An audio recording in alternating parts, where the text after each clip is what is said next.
20h, 21h, Time Sport, spécial Coupe du Monde de la FIFA 2026 avec Bilal Nenman sur Beurre FM. Le Cap-Vert, Juan Trocé, pas mal. Le football africain en pleine ébullition, changement aussi, on l'a vu. Eh ben voilà, premier match du Cap-Vert face à la Roja, un prétendant au titre sacre de cette Coupe du Monde 2026. Bravo à eux. On n'a rien compris pour les Espagnols. Je pense que les Espagnols, nous n'avons rien compris non plus. Alors c'est vrai que c'était le premier match, c'est toujours compliqué le premier match. J'essaie de voir la bouteille à moitié pleine et je me rappelle tout simplement que en 2010, l'Espagne, lors de son premier match, a perdu face à la Suisse et ça n'a pas empêché de devenir champion du monde.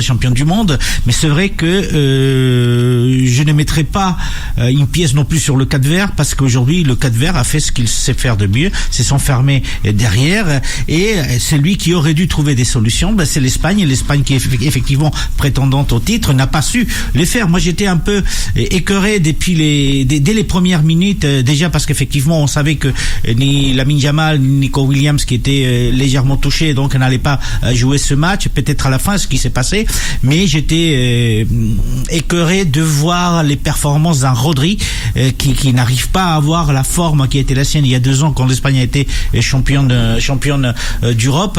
Je n'ai pas compris le rôle de Gabi qui n'était pas du tout dans sa position normale. Un Ferran Torres qui a été vraiment mauvais, mais qui a été remplacé, mais vraiment à la fin en deuxième mi-temps. Donc j'ai pas non plus compris les choix qui ont été ceux de Luis de la Fuente. Mais par contre, en regardant les matchs, je me suis dit, ils sont pas encore dans le mondial, ils jouent à l'entraînement, c'est l'entraînement pour eux. Je te la passe, tu me la passes, je te la passe, tu me la passes. Allez, on fait, voilà ce que l'Espagne a su faire pendant très très très longtemps, mais aucune profondeur. Et ça m'a rappelé bien sûr un match écœurant, c'était en 2022 lors du mondial au Qatar. L'Espagne a affronté le Japon qui avait fait le même jeu, c'est-à-dire s'enfermer derrière, et l'Espagne de Luis Enrique à l'époque n'avait pas non plus trouvé une solution. Donc c'est vrai que l'Espagne que nous avons vue aujourd'hui n'est pas celle qui va gagner forcément la Coupe du Monde. J'espère que le 21, puisque c'est le deuxième match face à l'Arabie Saoudite, ils vont faire beaucoup mieux et ils vont surtout apprendre les leçons de ce match catastrophique. Et encore une fois, ce n'est pas le Cap-Vert qui a fait un exploit, c'est plutôt l'Espagne qui a vraiment raté son match, et c'est donc la première surprise vraiment de ce mondial. Avec une Espagne accrochée comme ça. C'est pour ça qu'il n'y a pas de référence encore sur ce match-là. Ouais, pas de référence. Non, on termine. Ça ne sera pas un match à référence, mais par contre, effectivement, ça va amener à revoir la disposition tactique de cette équipe. Effectivement, j'ai pas compris non plus que Dani Olmo n'ait pas commencé le match. C'est un joueur qui aurait pu faire dans ce milieu de terrain espagnol du bien. On a vu Oyarzabal qui autant il y a 2 ans était bien. Aujourd'hui, il a été inopérant. Mikel Merino qui est entré, mais qui était blessé à Arsenal et qui est rentré en cours de match. Mais voilà, donc c'est une Espagne très bizarre. Mais attendons voir, le 21, c'est l'Arabie Saoudite. Et voilà, c'est encore un test. Et là, par contre, l'Espagne n'aura pas le droit à l'erreur. Elle pourra pas se rater. Pas surpris de la performance du Maroc. On a vu déjà il y a 4 ans ce qu'ils ont réussi à faire lors du mondial du Qatar. On a vu leur finale, comme ils sont arrivés en finale de la Coupe d'Afrique des Nations. On sait qu'ils vont être l'un des pays organisateurs dans 4 ans du mondial 2030. C'est ça, avec l'Espagne et le Portugal. C'est un pays, c'est une sélection qui se prépare depuis plus d'une décennie justement à devenir la première équipe du continent africain, et ils ont été au niveau qu'on attendait. On a découvert entre guillemets au niveau du monde entier un certain nombre de joueurs, notamment effectivement Ayoud qui était à Lille et qui a fait un superbe match. Mais là où il y a peut-être de la contre-performance, dirais-je, c'est le Brésil. Le Brésil, de toute façon, si on regarde en arrière et on oublie qu'ils ont gagné 5 Coupes du Monde, la réalité c'est que sur ces 5 derniers mondiaux, donc sur ces 20 dernières années, le Brésil, sauf en 2014 où ils ont fait une demi-finale, c'est une équipe de quart de finale. Et tous les mondiaux, on regarde et on voit que cette équipe du Brésil n'a rien à voir avec l'équipe des débuts des années 2000, voire la fin des années 90. Donc non, le Brésil est l'équipe qui a à la limite sauvé, et je suis d'accord avec toi, peut-être sauvé un point, parce que ils n'étaient pas appelés à gagner ces matchs. Et maintenant, il va falloir confirmer. On va voir ce qui se passera. Le premier match pour le Maroc, ça sera l'Écosse. Et ça, c'est quand même compliqué à gérer parce Juan que José, l'Écosse, dans ce fameux groupe, rappelons-le, a gagné. Donc aujourd'hui, dans ce groupe, l'Écosse est première et donc un match nul à l'Écosse, ça lui viendrait par des merveilles. Par contre, elle a intérêt, le Maroc, à s'imposer, même si effectivement le dernier match, c'est Haïti. Et là, par contre, on va marquer d'une courte pause. Gagner facilement. La première, c'est que des individualités. Justement, Juan José, à part Hannibal. Peut-être le problème provient de la fédération. Il porte pas son nom du tout. Hannibal qui n'a pas fait son match.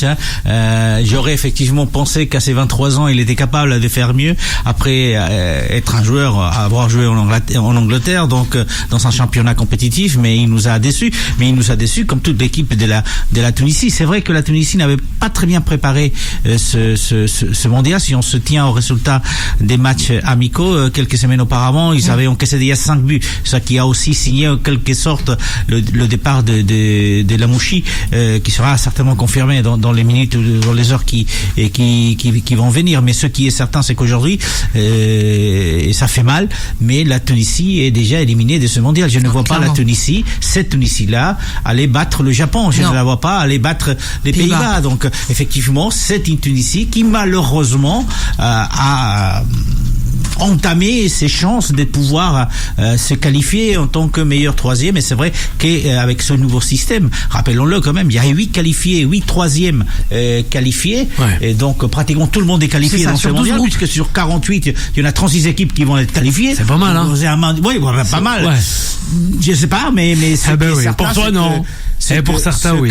Ce que la Tunisie a vraiment raté, pas que l'entame des mondiales, elle a raté son mondial. La Côte d'Ivoire, avant de parler de l'Algérie. Alors la Côte d'Ivoire-Équateur, c'était un match des deux styles qui s'affrontent, deux styles différents. C'est vrai que sur le papier était un match intéressant, qui était un match équilibré sur le papier, c'est vrai, avec une équipe de la Côte d'Ivoire qui aime bien attaquer, qui aime bien aller de l'avant, et avec une équipe de l'Équateur qui, rappelons-le, est arrivée avec 18 matchs invaincus.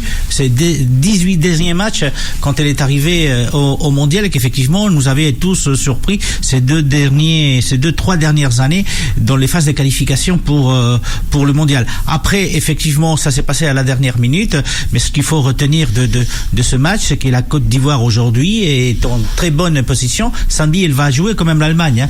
Donc un match nul, ça arrangerait la Côte d'Ivoire. Mais moi je pense qu'elle peut taper cette Allemagne, hein. Elle a tapé la France, elle peut taper cette Allemagne. On va pas parler de l'Allemagne, mais c'est vrai, l'Allemagne a fait le carton du siècle. Justement. Et au niveau favori ou pas, elle nous a pas du tout pas favori alors. Non. Ouais, je pas ne favori. pense pas. On en parlera tout à l'heure, mais bon. Ouais, mais la réalité, c'est que la Côte d'Ivoire, effectivement, elle est capable d'aller peut-être taper l'Allemagne. Au moins, elle est capable d'aller sortir un match nul, sachant que derrière c'est Curaçao. Donc, je pense que la Côte d'Ivoire peut vraiment faire des choses très intéressantes dans ce groupe. Elle est bien positionnée. Et puis, c'est vraiment dommage pour l'Équateur qui, au mieux, pourrait se qualifier en tant que troisième. On gardera un œil de près avec les Allemands, avec Juan José, les Ivoiriens. Juan José, peut-être rapidement les Allemands, avant de parler de l'Algérie. Les Allemands ont fait le carton de ce mondial avec ces 7-1, mais quand on s'intéresse vraiment au jeu qui a été développé, on a vu comme ils ont souffert jusqu'à la 35e minute quand ils ont réussi à passer devant et voir marquer son troisième but avant la mi-temps, et ce n'était que Curaçao qui était en face. Ils n'ont pas trouvé des solutions pendant la première demi-heure, et donc c'est vrai que face à une équipe qui aime attaquer, qui a de la vitesse comme la Côte d'Ivoire, qui s'est trouvé des espaces, ils peuvent énormément souffrir. Donc l'Allemagne favorite, je ne le pense pas. Il y a d'autres équipes effectivement qui le sont avant l'entame de ce mondial. On verra effectivement après, sachant effectivement que l'Allemagne doit jouer encore l'Équateur, et ça sera pas non plus une mince affaire, parce que l'Équateur, on peut supposer qu'il va gagner face à Curaçao. À ce moment-là, on va se retrouver avec 3 équipes à 3 points en attendant ce match Côte d'Ivoire Allemagne, rappelons-le, qui se joue samedi prochain. On va t'écouter, Rondrosset, avant la fin de cette émission, Alors, les je vais Algériens. faire beaucoup plus court que Vas-y, vas-y.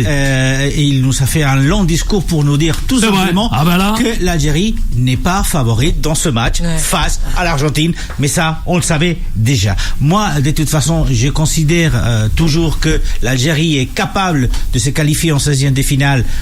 Pourquoi pas en 12e, mais surtout en 3e. C'est vrai que ce match est un match où elle n'a rien à perdre. Elle a tout donné pour essayer effectivement d'accrocher l'Argentine si elle arrive. Rappelons-nous qu'en 2022, l'Argentine a été accrochée lors du premier match, puisqu'elle a été battue par l'Arabie Saoudite. Donc elle n'a rien absolument à perdre et c'est l'outsider dans ce groupe. Alors laissons-la jouer, effectivement. Elle n'est pas favorite, mais encore une fois, ce qui est important pour cette équipe, c'est de jouer après la Jordanie, même si je sais que tu considères que la Jordanie est quand même une nation forte du football. Moi, je n'ai pas la même opinion. C'est intéressant. Mais derrière, il y a toujours ce match face à l'Autriche qui pourrait être décisif pour une qualification.